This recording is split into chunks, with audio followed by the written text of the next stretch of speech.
Les clients de TAMS aujourd'hui, c'est des gens qui viennent nous chercher sur les valeurs en fait.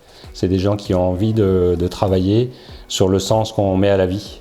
Que ce soit Marie pour les scolaires, nous sur la clientèle famille ou les guides conférenciers.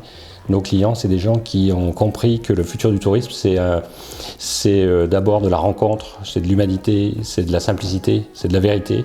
Et je pense qu'on est dans cette mouvance-là. Et voilà, nos clients, c'est ça. Alors nos clients, bien sûr, c'est des collectivités, c'est des offices de tourisme, mais c'est aussi des guides qui viennent chercher des nouvelles pédagogies pour leur métier. Moi, je pense à une anecdote.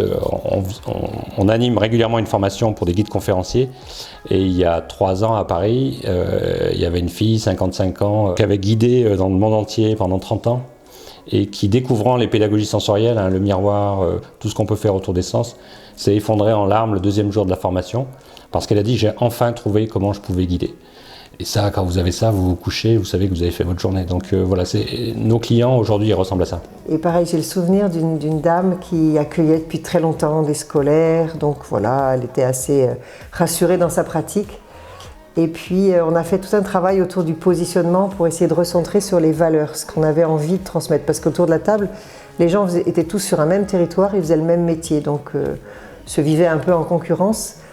Et à un moment donné, je leur ai proposé de travailler sur leur positionnement pour voir un peu ce qui justement les faisait lever le matin et ce qui était propre à leur activité, mais aussi à leur lieu et aussi à leur personnalité.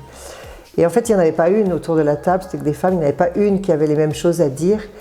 Et cette dame qui avait déjà une certaine assurance de l'accueil des scolaires, elle, quand elle a touché à son positionnement, elle a touché au souvenir de ce que lui avait transmis son grand-père sur le métier.